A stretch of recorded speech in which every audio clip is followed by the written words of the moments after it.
মক্কার মরুপথ ধরে আরবের তেজি ঘোড়ায় চড়ে এগিয়ে যাচ্ছেন এক মধ্যবয়সী পুরুষ। শিকার থেকে বাড়ি ফিরছেন তিনি। পথে কারো সাথে দেখা হলেই সম্মানের সাথে কৌশল বিনিময় করছেন। পবিত্র কাবার তত্ত্বাবধায়ক প্রয়াত আব্দুল মুত্তালিবের পুত্র ছিলেন তিনি, তাই সবার কাছেই ছিলেন সম্মানের পাত্র। শিকারে বিনিদ্র রজনী পার করে এলেও আরোহীর চেহারায় কোনো ক্লান্তির ছাপ ছিল না। তিনি ছিলেন মাঝারি গড়নের সুঠাম দেহের অধিকারী এক সুপুরুষ।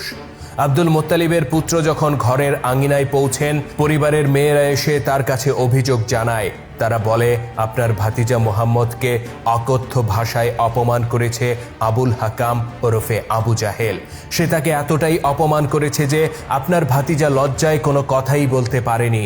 শুধু তাই নয়, নতুন ধর্ম প্রচার বন্ধ না করলে সে তার মাথা ফাটিয়ে দেবে বলে হুমকিও দিয়ে গেছে। ভাতিজার এমন অপমানের কথা শুনে আব্দুল মুত্তালিবের পুত্র রাগে কাঁপতে শুরু করেন। তিনি তখনও ইসলাম ধর্ম গ্রহণ করেননি, কিন্তু ভাতিজা মুহাম্মদের প্রতি তার ছিল অপার ভালোবাসা, আর তার প্রচারিত ধর্মের প্রতিও ছিল খানিকটা দুর্বলতা। তথাপি পিতৃপুরুষের ধর্ম ত্যাগ করার মতো গুরুতর সিদ্ধান্ত তিনি তখনও নিতে পারেননি। কিন্তু ভাতিজার এমন অপমান যেন তার মাথায় আগুন ধরিয়ে দেয়। তিনি ঘরে প্রবেশ করলেন না, পোশাকটাও পাল্টালেন না, এমনকি ক্লান্ত শ্রান্ত ঘোড়াকে এতটুকু বিশ্রামও দিলেন না। তিনি তৎক্ষণাৎ রওনা হয়ে গেলেন পাষণ্ড আবু জাহেলের খোঁজে। আব্দুল মুত্তালিবের পুত্র যখন আবু জাহেলের দেখা পান, তিনি কোনো কথা না বলেই ঘোড়া থেকে নেমে আসেন। আবু জাহেলের সঙ্গী ছিল তারই পুত্র ইকরামা আর ওমর ইবনে খাত্তাব, উতবা ইবনে রাবিয়ার মতো নেতৃস্থানীয় ব্যক্তিরা। তারা কেউই তখনও ইসলাম ধর্ম গ্রহণ করেনি। তারা আব্দুল মুত্তালিবের পুত্রকে দেখে তাকে স্বাগত জানায়, কিন্তু আবু জাহেল বুঝতে পারছিল তার কপালে কিছু একটা ঘটতে যাচ্ছে। আব্দুল মুত্তালিবের পুত্র ধীরে ধীরে আবু জাহেলের কাছে এগিয়ে যান, আর কেউ কিছু বুঝে ওঠার আগেই শরীরের সমস্ত শক্তি একত্রিত করে তার থুতনিতে আঘাত করেন। প্রচণ্ড আঘাতে আবু জাহেলের মুখ ফেটে যায় আর রক্ত বের হতে থাকে।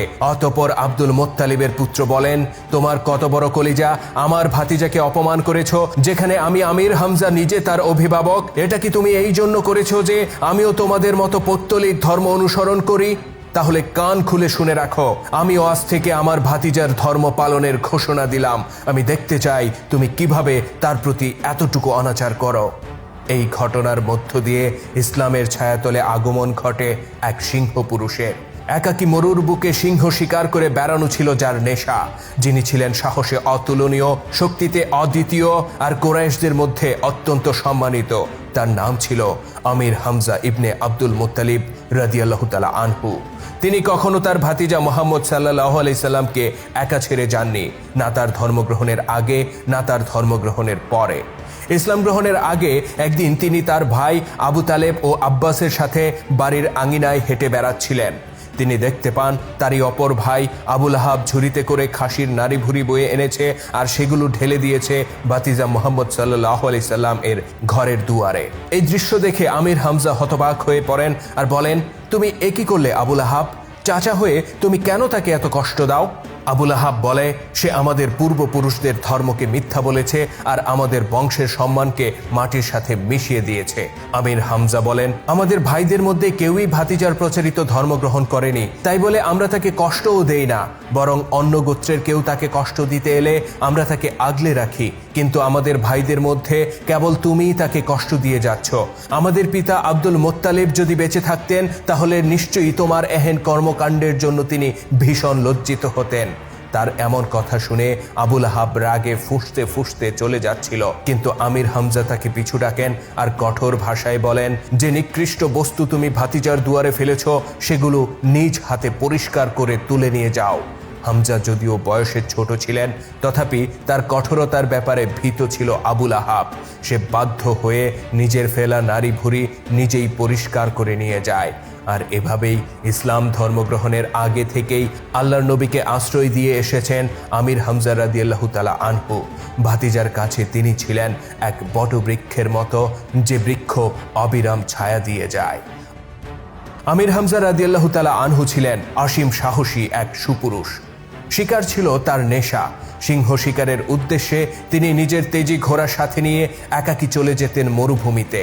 হিংস্র প্রাণী শিকারে তিনি যতটা দক্ষ ছিলেন, ঠিক ততটাই দক্ষ ছিলেন যুদ্ধের ময়দানে। প্রকৃতি প্রদত্ত সাহস আর শক্তির সাথে যখন যুক্ত হয় ইমানি জজবা, তখন আমির হামজা রাদিয়াল্লাহু তাআলা আনহু হয়ে ওঠেন এক অপরাজেয় যোদ্ধা। খাত্তাবের পুত্র ওমর যেদিন উন্মুক্ত তলোয়ার হাতে নিয়ে আল্লাহর নবীর দরজায় এসে কড়া নাড়ছিল, নবীর সঙ্গীরা সেদিন ভয়ে আঁতকে উঠেছিল। কেননা ওমরের হাতে ছিল খোলা তরবারি, আর সে ছিল খুবই কঠোর প্রকৃতির মানুষ। সেদিন আমির হামজা রাদিয়াল্লাহু তাআলা আনহুই কেবল বলেছিলেন, দরজা খুলে দাও আর খাত্তাবের পুত্রকে ভেতরে আসতে দাও। সে যদি কোনো মন্দ নিয়ত নিয়ে এখানে এসে থাকে, তাহলে আমি তার তরবারি দিয়েই তাকে হত্যা করব। অবশ্য ওমর রাদিয়াল্লাহু তাআলা আনহু সেদিন এসেছিলেন নিজের উন্মুক্ত তরবারি আল্লাহর নবীর পায়ে সমর্পণ করার উদ্দেশ্যে। আমির হামজাকে মোকাবেলা করবে এমন কোনো যোদ্ধা কুরাইশদের মধ্যে ছিল না। তার অতুলনীয় বীরত্বের সাক্ষী বদরের প্রান্তর। সেখানে প্রথম কুরাইশ আসওয়াদের মৃত্যু হয় হামজা বিন আব্দুল মুত্তালিবের হাতে। খেপাটে আসওয়াদ গিয়েছিল মুসলিম বাহিনীর দখলে থাকা জলাধার থেকে পানি নিয়ে আসতে। আমির হামজা রাদিয়াল্লাহু তাআলা আনহু তলোয়ারের কোপে তার ভবলীলা সাঙ্গ করে দেন। অতঃপর যখন যুদ্ধ শুরু হয়, দ্বৈত যুদ্ধের আহ্বান নিয়ে এগিয়ে আসে কুরাইশ গোত্রপতি উতবা ইবনে রাবিয়া। তার সঙ্গী ছিল তারই পুত্র ওয়ালিদ আর তার ভাই শাইবা। তিনজন আনসার সাহাবী তাদেরকে মোকাবেলা করতে এগিয়ে গেলে উতবা অহংকার করে বলে, আমরা তোমাদের মতো দুর্বল যোদ্ধা নয়, বরং সমকক্ষ প্রতিপক্ষ চাই।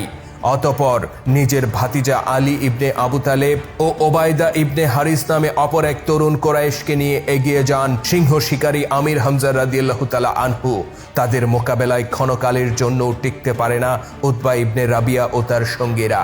তিনি নিজ হাতে হত্যা করেন উতবা ইবনে রাবিয়াকে, আর কুরাইশদেরকে বুঝিয়ে দেন শত্রু শিবিরে হামজার সমকক্ষ কোনো যোদ্ধা নেই। খুব অল্প সময়ের যুদ্ধে বদরের প্রান্তরে আমির হামজা রাদিয়াল্লাহু তাআলা আনহু হত্যা করেন ৮ জন কুরাইশকে। টকবগে তারুণ্যে উদ্দীপিত ভাতিজা আলী রাদিয়াল্লাহু তাআলা আনহুর সাথে পাল্লা দিয়ে যুদ্ধের ময়দানে ত্রাস সৃষ্টি করে বেড়ান প্রায় ৬০ বছর বয়সী বৃদ্ধ আমির হামজা। বদরে নিহত ৭০ জন কুরাইশের মধ্যে এই চাচা ভাতিজা জুটির হাতেই প্রাণ হারায় ২৬ জন। নবী পরিবারের অতুলনীয় বীরত্বের সাক্ষী হয় বদরের প্রান্তর, আর উজ্জীবিত মুসলিম ফৌজের আহাদুন আহাদ চিৎকারে প্রকম্পিত হয়ে ওঠে সেই ময়দান।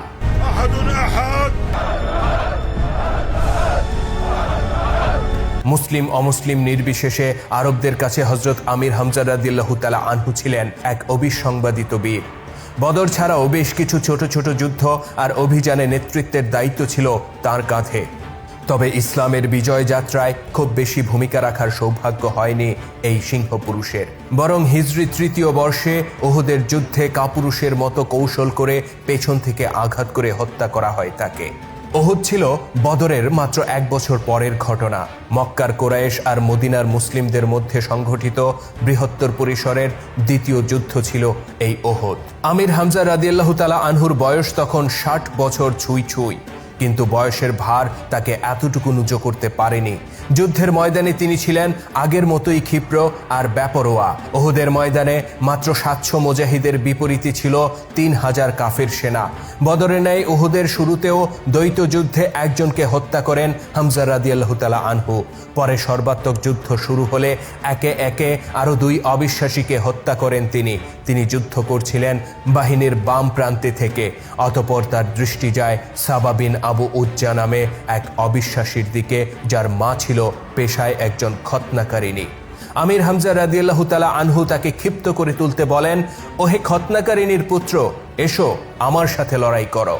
আমির হামজার এই তিরস্কারমূলক কথা শুনে সাবার মুখ রক্তবর্ণ ধারণ করে। সে তরবারি তুলে হামজা রাদিয়াল্লাহু তাআলা আনহুর দিকে এগিয়ে যায়। হামজা রাদিয়াল্লাহু তাআলা আনহু ও সাবার মধ্যে যখন দ্বৈত লড়াই চলছে, তখন সবার অলক্ষ্যে ঝোপের আড়াল থেকে বের হয়ে আসে এক হাবশী কৃতদাস।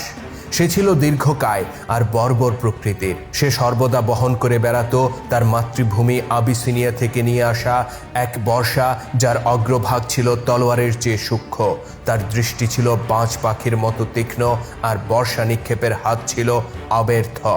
এই যুদ্ধে তার অন্য কোনো ভূমিকা ছিল না, বরং সে এসেছিল কেবল মুসলিম ফৌজের সিংহ আমির হামজা রাদিয়াল্লাহু তাআলা আনহুকে হত্যা করার মিশন নিয়ে। ঝোপের আড়াল থেকে বের হয়ে সে আমির হামজা রাদিয়াল্লাহু তাআলা আনহুর পেছন দিকে অগ্রসর হয়।